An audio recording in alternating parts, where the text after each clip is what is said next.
حضرت زین العابدین رضی اللہ عنہ ایک جنازے میں تھے۔ فرزدق شاعر، مشہور شاعر گزرے ہیں۔ شاعر سے پوچھا کہ حضرت زین العابدین رضی اللہ عنہ نے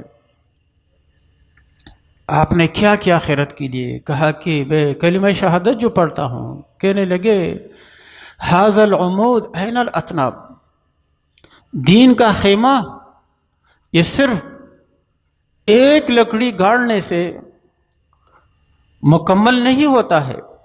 جیسے خیمہ گول خیمہ ہوتا ہے، بیچ میں ایک لکڑی ہوتی ہے جس کو عمود کہتے ہیں، سائیڈوں میں پھر رسیاں باندھی جاتی ہے کیلوں کے ساتھ، ان کو اطناب کہتے ہیں۔ این الاطناب، وہ اطناب کہاں ہے؟ مکمل خیمہ جس میں سردی گرمی سے بچاؤ ہو، جس میں آدمی لیٹ سکے، آرام کر سکے، گھر کی مانند ہو، تو اس میں یہ سب چیزیں ہونی چاہیے، وہ کہاں ہیں؟ تو میرے بھائیوں، میرے دوستو، یہ دو چیزیں ایسی ہیں، ایک مسجد اور ایک نماز، جو ہماری روزمرہ کے معمولات کا حصہ ہے، جن سے کسی مسلمان کو چھٹکارا اس وقت تک نہیں ہو سکتا ہے جب تک کہ اس کی جان میں جان ہے۔ انسان پابند ہے، ہر مسلمان پابند ہے مسجد میں نماز پڑھنے کا۔ ہاں، خواتین کے لیے مسجد کے مقابلے میں ان کا گھر زیادہ باعث اجر اور ثواب ہے نماز پڑھنے کے لیے۔ مرد کے لیے ضروری ہے کہ وہ 5 وقت کی نماز مسجد میں پڑھے۔ مسجد میں ہم آتے ہیں، یہ اللہ کا گھر ہے۔ اگر ہم آسان لفظوں میں اس کا موازنہ وزیر اعظم ہاؤس سے کریں تو کیا ہوتا ہے کہ جب ہم وزیر اعظم ہاؤس میں جاتے ہیں یا گورنر ہاؤس میں جاتے ہیں، ہم پہلے سے اپنے موبائل کو بند کرتے ہیں، صاف ستھرے کپڑے پہنتے ہیں، خوشبو لگاتے ہیں۔ ایسا نہ ہو کہ پسینے کی بدبو کی وجہ سے وہاں وزیر اعظم صاحب کو، گورنر صاحب کو ہمارے جسم کے تعفن کی وجہ سے کچھ ہو، برا محسوس ہو۔ اسی لیے شریعت میں یہ حکم ہے آدمی صاف ستھرا ہو کر کے جائے۔ حائضہ عورت، نفاس والی عورت، جنوب والا آدمی، جنوبی آدمی مسجد میں نہیں آ سکتا ہے۔ ایسا شخص جس کو کوئی ایسی بیماری ہو کہ اس کی وجہ سے دوسرے نمازیوں کو تکلیف محسوس ہوتی ہو، اس کو منع کر دیا شریعت نے، وہ مسجد میں نہ آئے۔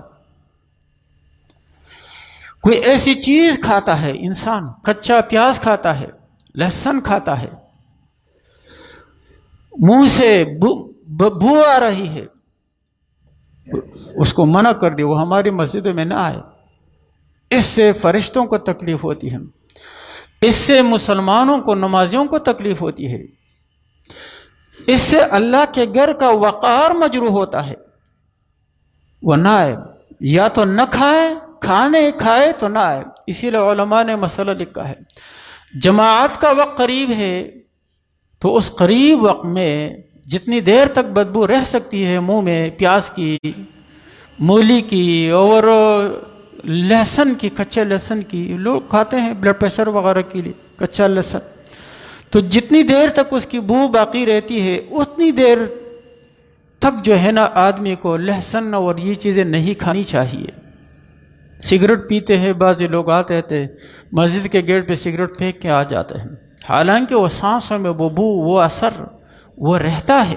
یہاں تو حکم ہے وضو کرے، مسواک کرے، منہ کی بو کو زائل کرے، صاف ستھرے کپڑے پہنے، خاص کر کے جب بڑے اجتماعات ہوں، عید کی نماز ہے، جمعے کی نماز ہے، غسل کرنے کا باقاعدہ حکم ہے، یہ مستحب ہے۔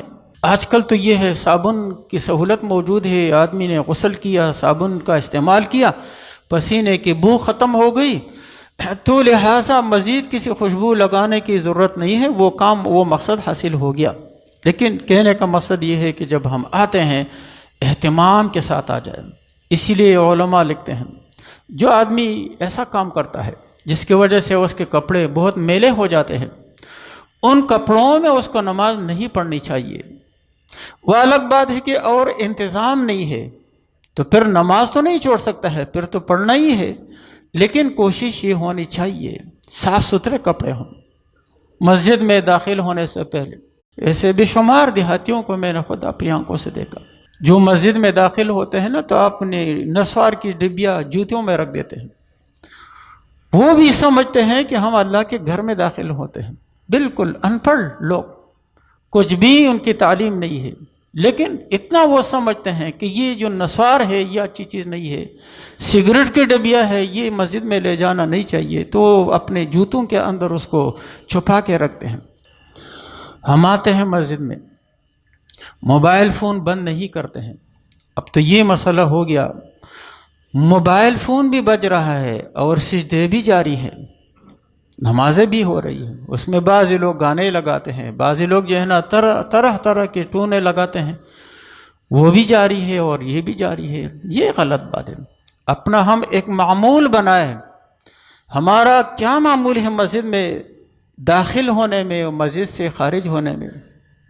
انسانی دماغ ہے، یہ جو انسانی دماغ ہے اللہ نے ان کے اندر ایسی صلاحیت رکھی ہے، ہزاروں معمولات آپ بنائیں، ہماری ہزاروں کی تعداد میں عادتیں ہوں، یہ دماغ ہمیں اس وقت پہ آگاہ کرتا ہے، یہاں آپ کو یہ کرنا ہے، وہاں آپ کو یہ کرنا ہے، لیکن شرط یہ ہے کہ ہماری زندگی منظم ہو، ہماری زندگی مرتب ہو۔ ہم نے 30 سال پہلے جا کر کے حج کیا، وہاں رمی کے وقت جو ہے نا کچھ غلطی ہو گئی، اب ہم 30 سال کے بعد جا کر کے پھر حج کر رہے ہیں، جب اس جگہ پہنچ گئے دماغ نے بتایا، ہمیں یاد دلایا یہاں پہلے وہ غلطی کی تھی، اب وہ نہیں کرنا۔